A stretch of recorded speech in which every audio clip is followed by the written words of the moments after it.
March 1944. Pratt Army Airfield, Kansas. Flames erupt from the No. 3 engine of Captain Robert Morgan's B-29. The right-hand R-3350 engine 2,200 horsepower of American engineering is cooking itself alive at 600 degrees Fahrenheit. Black smoke pours from the cowling as mechanics sprint toward the aircraft with extinguishers. It's the fourth fire this week on this airfield alone. Morgan kills the fuel mixture. He hits the fire suppression button. Nothing. The CO2 bottles can't reach the source of the blaze. It's burning deep inside the rear cylinders, trapped behind metal baffles where no gas can reach. He shouts, "Everybody out!" 45 seconds later, his crew is clear. By the time the fire trucks arrive, the $600,000 bomber is melting into a puddle of aluminum.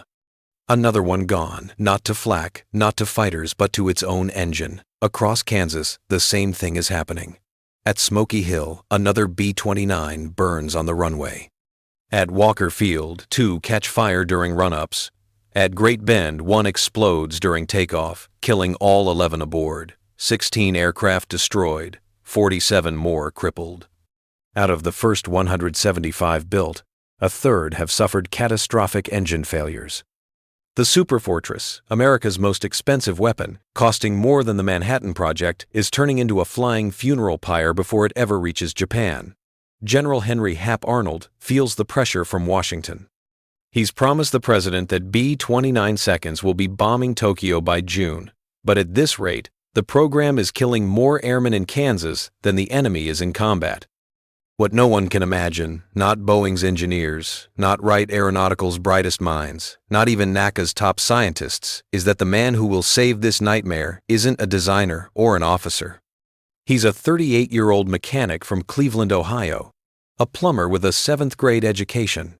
And while America's most powerful bombers burn, that plumber is about to propose something so simple, so absurd, that every engineer in the room will laugh until they realize it works. Cleveland, Ohio, winter of 1941. The war is still half a world away, but for Tony Validore, it's already personal. He's 35 years old, stocky, quiet, with the kind of hands that tell stories, knuckles cracked, palms calloused, nails always blackened from work.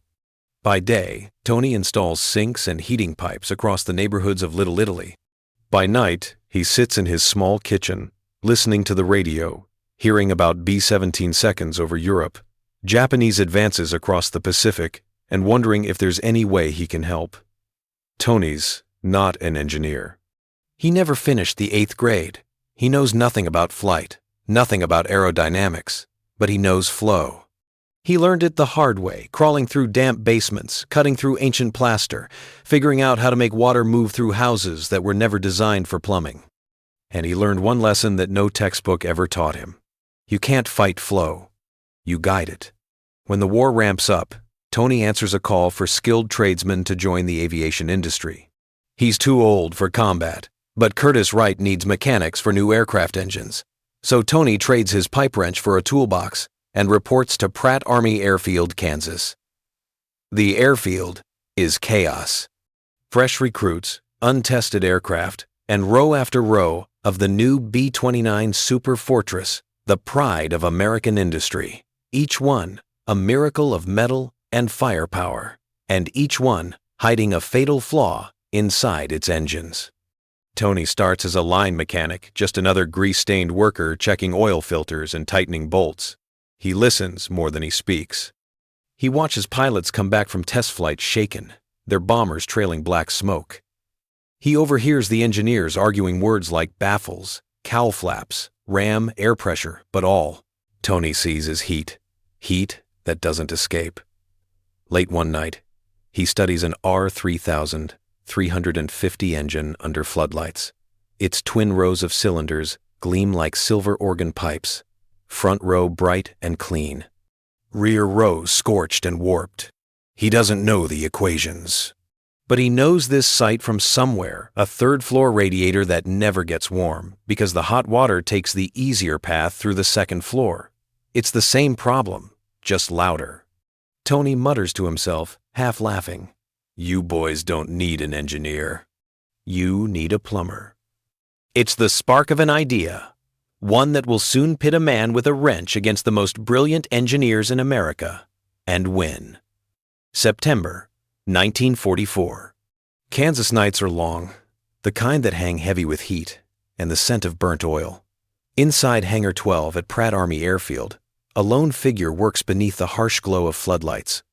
The roar of engines has gone silent for the night, except for the echo of one that almost burned. Tony Validore wipes his hands on a rag and studies the open cowling of an R3350.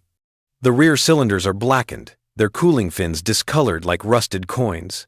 He runs a hand over the metal, rough, warped, dead from heat.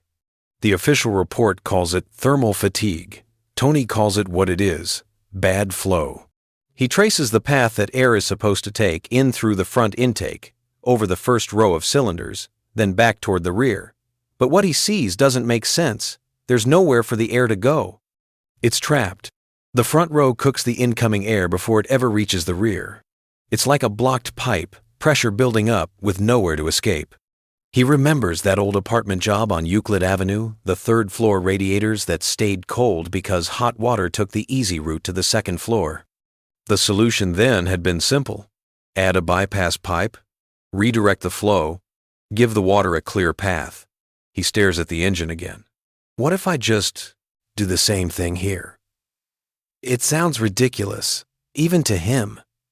These machines are the pinnacle of American engineering. Tested, analyzed, signed off by men with degrees. And yet, none of them can keep the rear cylinders alive for more than a few hours. Tony pulls a maintenance log from his pocket, flips it over, and begins sketching. Not equations, just lines. Arrows showing airflow, small ducts, routed around the front cylinders, forcing air directly to the back row. A simple bypass.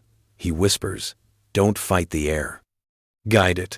Over the next 3 nights, Tony works in secret. He scavenges aluminum tubing from a damaged B-29 awaiting salvage. He cuts and bends it by hand, forms crude ducts that look more like plumbing fixtures than aircraft parts. With tin snips, he cuts new openings in the cylinder baffles. With a borrowed torch, he seals the joints using high-temperature compound. The whole system is held together with screws, sealant, and stubborn hope. By the 3rd night, his creation is ready. The right inboard engine of B-29 serial number 42-2-44605 now carries his hidden modification invisible beneath the cowling. No one knows, no one approved it. And if the brass finds out, he's finished. October 3rd, 1944, test morning. Captain James Wheeler climbs into the cockpit for a scheduled engine run-up. Routine, nothing unusual. Tony stands a few yards away, heart pounding. Wheeler throttles up. The R3350 screams to life, the prop blades slicing the air like a saw. Tony watches the gauges from the ground crew station. He knows what's supposed to happen. Rear cylinder temperature spiking past 550 degrees within 90 seconds. But the needle doesn't climb. It holds steady. 425 degrees. 430. No higher. 5 minutes at full power. 10. Still steady. Wheeler frowns. Gauge must be busted, he mutters. He shuts the engine down and radios for inspection. When the mechanics remove the cowling, they freeze. Inside the polished engine bay are Tony's crude, hand-shaped aluminum pipes. Who installed these? Why are they there? And more importantly, why did they work? Within hours, Tony is pulled from the line and marched before Major Donald Peterson, the base's chief of maintenance. Peterson slams the report onto his desk. "Did you modify that engine without authorization?" "Yes, sir." "Do you understand this could get you court-martialed?" Tony nods. "Yes, sir, but it ran 60 degrees cooler. I think I fixed the problem." The major stares at him, torn between fury and disbelief. "You fixed a problem Wright Aeronautical and NACA couldn't solve with plumbing parts?" Tony shrugs. "Air's a fluid, sir. Same rules apply." Peterson looks at the temperature logs again. 60 degrees cooler. Sustained. He exhales slowly. "All right, Mr. Plumber." Let's see if you can prove it wasn't just luck. What happens next will take Tony and his aluminum pipes straight into the heart of American aviation's biggest crisis, and the room where legends are made. October 5th, 1944, Dayton, Ohio. Wright Field, the beating heart of American military aviation. Tony Validore sits in the cargo bay of a C-47 transport, his hands resting on a canvas duffel bag filled with aluminum tubes, his homemade cooling ducts. They rattle softly as the plane descends through gray Ohio skies. He's not a passenger, he's cargo. Cargo with an idea no one believes in. When he steps off the plane, he's escorted straight into a conference room, polished wood table, 12 men in uniforms and suits, and enough gold braid to blind him. Wright Aeronautical, Boeing, NACA, the Army Air Forces. And at the head of the table, a man Tony recognizes from photographs, Colonel Curtis E. LeMay, commander of the B-29 program in the Pacific. LeMay is known for two things: perfection and fury. He doesn't tolerate excuses, and he doesn't tolerate failure. Today, the B-29 program is failing. Dr. Harrison Evans from Wright Aeronautical begins the meeting. Sergeant Validore, we've reviewed your temperature data. While the results are interesting, we have significant concerns about your approach. Tony nods. Yes, sir. Evans adjusts his glasses. Your ducts create turbulent airflow. They violate aerodynamic cooling principles. According to our models, they reduce total airflow by 8%. Tony replies quietly, maybe. But the rear cylinders ran 60 degrees cooler. Evans frowns. Probably an instrument error. The thermocouples may have been misaligned after your modification. Tony opens his duffel and slides a logbook across the table. Ran 3 more tests, sir. Different thermocouples. Same results, 50 to 60 degrees cooler every time. A Boeing engineer leans forward. Even if your data is accurate, Sergeant, these hand-built ducts are completely impractical for production. We can't tool up for something like this across the entire fleet. Tony looks confused. Why not? They're just aluminum tubes. Because they're not engineered. Another engineer snaps. No stress analysis. No vibration testing. You're playing with $35,000 engines. We can't let every mechanic start freelancing. The room hums with condescension. Men who've spent 20 years designing engines are now lecturing a plumber. Tony stays silent, hands folded. Then, Colonel LeMay stands up. Gentlemen, he says, his voice low and steady, shut up. The room freezes. LeMay looks at Tony. Sergeant, I've got bombers burning up on Saipan. Crews refusing to fly because they're more afraid of their own engines than of Japanese guns. Now you're telling me you can fix that with some aluminum tubes? Yes, sir. And these men, LeMay gestures toward the engineers, are telling me it can't work because it's not properly engineered. Is that about right? Evans hesitates. Yes, Colonel, but how long have you been working on this cooling problem? LeMay cuts in. Since early 1943. About 20 months. And what have you accomplished? Incremental improvements. Minor adjustments too. Has any of it worked? Silence. LeMay slams the temperature logs onto the table. This man achieved a 60-degree reduction with scrap metal and common sense. You've had 20 months and millions of dollars. He's had 3 nights and a toolbox. Guess who's winning? No one speaks. Here's what's going to happen, LeMay continues. You're going to take Sergeant Validore's modification. You're going to engineer it properly. Stress tests, vibration analysis, all of it. And you're going to get it into production. Not in 20 months, not in 20 weeks, in 20 days. Evans blinks. Colonel, that's impossible. Then you'd better start working faster, LeMay growls. Because in 30 days I'm bombing Japan with 500 B-29 seconds, and I need engines that don't burn over the Pacific. He turns back to Tony. Sergeant, you'll stay here at Wright Field as a technical consultant. These men are going to have questions. You'll answer them, and don't let them overcomplicate it. Tony nods. still stunned. "Yes, sir." LeMay heads for the door, then pauses. Sometimes the best fix isn't in the manuals. Sometimes it's in the hands that hold the wrench. The door closes behind him. The engineers stare at Tony. The room that once mocked him is now silent. For the first time, the man who spent his life fixing pipes in Cleveland realizes what's about to happen. His simple idea, his plumbing fix, might just save the most advanced airplane in the world. October 15th, 1944. Wright Field, Dayton, Ohio. The testing bay smells of hot oil, fuel vapors, and anticipation. A modified R3350 engine, Tony's engine, sits mounted inside a reinforced steel test cell. Its silver casing gleams under harsh arc lights. Rows of sensors, thermocouples, and pressure gauges bristle from its sides like needles. This is no ordinary test. It's the most rigorous engine evaluation in the history of American aviation. Tony stands behind the glass observation wall, his heart hammering.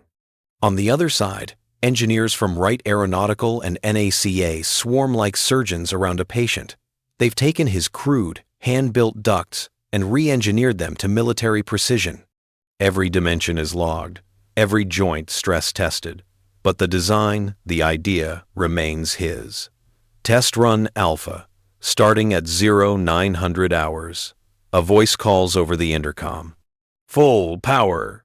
2-hour endurance. Let's see if your plumber's miracle holds up." The engine roars to life. At idle, it's a deep metallic growl. As the throttle advances, it becomes a hurricane, a deafening wall of sound that rattles the viewing glass. Tony grips the railing. He knows this drill. He's watched engines fail before. He knows how long it takes. 90 seconds. That's when the rear cylinder temps usually spike past 550 degrees. At 100 seconds, the oil pressure begins to waver. At 2 minutes, magnesium ignites, and the engine turns into a blowtorch. But not today. 2 minutes pass, then 5, then 10. The gauges hold steady front cylinders at 415 degrees, rear cylinders at 440. Still climbing, but slowly. Controlled, balanced. Doctor. Evans stares at the monitor, lips tight. "Increase power 10%, he orders. The test operator hesitates. "Sir, that'll exceed rated limits." "Do it." The throttle slides forward. The R3350 howls like a living thing, prop shaft blurring into a silver disc. The room trembles. Tony barely breathes. 30 minutes. 60. 120 minutes, twice as long as any B-29 has ever maintained full power in flight. The readings remain stable. Rear cylinders 478 degrees, front 415. No valve failures, no detonation, no heat cracks, nothing. "Doctor." Evans runs the numbers 3 times. He turns to Tony. "You're moving 8% less air and running 120 degrees cooler. That's impossible." Tony smiles faintly. "It's not how much air you move, sir. It's where you move it. The test ends after 3 hours, a record endurance run. When the engine finally winds down, the techs crowd around it. The rear cylinders look brand new, no heat warping, no discoloration. Tony's plumbing fix has survived everything the engineers could throw at it." Evans approaches him, shaking his head. "Do you even realize what you've done, Sergeant? You've rewritten the airflow map of this engine." Tony shrugs. "I just gave the air a better path." On October 28, 1944, Colonel LeMay signs the emergency directive. Boeing is to incorporate the Validore bypass cooling system, or Tony ducts, as the crews will call them, into all production B-29 seconds immediately. By November 15th, the first wave of aircraft equipped with Tony's modification rolls off the line, and 2 weeks later, those bombers carrying the quiet fingerprints of a plumber from Cleveland head west. Their destination, Saipan, Mariana Islands. Their mission, Tokyo. For the first time, the engines that once burned themselves alive are ready to face the ultimate test combat. November 24th, 1944. Saipan, Mariana Islands. The tropical air is thick with humidity and the smell of aviation fuel. Mechanics in sweat-stained uniforms move like clockwork across the airfield, preparing for a mission that will test everything Tony Validore's invention stands for. The target, the Musashino Aircraft Plant, near Tokyo, Japan's most vital war production facility. Distance, 3,000 miles round trip. Duration, 9 hours of sustained high power. The ultimate torture test for the R-3350. Captain Robert Fitzgerald climbs aboard the B-29 City of Los Angeles. His flight engineer, Technical Sergeant Mike Romano, checks his clipboard twice. He's flown this route before and lost engines every single time. They taxi down the strip as the tropical dawn rises. 4 massive propellers spin up to full roar. The plane lurches forward. Romano watches the gauges like a hawk. Rear cylinder temperatures 438 degrees. Fronts 421, perfect symmetry. He frowns. "Captain, I think the temp gauge is busted." "Why?" Fitzgerald shouts over the engine noise. "It's not climbing. It's too steady." 2 hours into the flight, Romano keeps checking. Still steady. The number 3 engine, the same position that always overheated, runs cooler than the rest. By the time they reach Tokyo, he's convinced it's not the gauge, it's the ducts. They complete the bombing run and return to Saipan after 9 straight hours, at altitude the longest, hardest mission ever flown by a B-29. When they land, Romano pops the cowling open and stares at the metal. The rear cylinders are still silver, clean, no burn marks, no discoloration. He finds the crew chief and asks, "What's different about number 3? "New mod from stateside. Some mechanic invented it. They're calling him Tony Ducts." Over the next 3 weeks, mission data pours in from across the Pacific. Before the modification, in September and October, 4.2 engine fires per 100 flight hours. 18% of missions aborted due to overheating. 22 bombers lost every month, mostly to their own engines. After the modification, December through February, 0.7 engine fires per 100 flight hours, 3% of missions aborted. 4 bombers lost per month, an 83% drop in engine-related disasters. By March 1945, more than 2,000 B-29 seconds have been retrofitted with Tony's ducts. The results are staggering. Not only does reliability skyrocket, strategy changes. Before, missions were limited by distance and engine risk. Now, bombers can reach deep into Japan, Osaka, Nagoya, and Tokyo itself. They fly higher, longer, and heavier than ever before. LeMay's air strategy, the round-the-clock firebombing that cripples Japan's industry, becomes possible only because those engines stay alive. Every landmark moment of the Pacific Air War, from the night raids on Tokyo to the atomic missions over Hiroshima and Nagasaki, rides on engines that don't fail. Engines cooled by the quiet genius of a plumber. And across the ocean, the Japanese notice. After the war, captured Imperial Japanese Army documents reveal their shock. Lieutenant General Torishiro Kawabe, Deputy Chief of Staff, wrote, "In autumn 1944, we believed the B-29 program was collapsing. Their engines were unreliable. We expected their losses to end the bombing. But in December, something changed. The B-29 seconds came in greater numbers. They flew longer missions. Their engines did not fail. We realized then we had lost the air war." Even Japanese ace Saburo Sakai would later recall, "We feared the B-29, not for its guns, but for its endurance." Early in the war, we saw them lose engines and fall behind.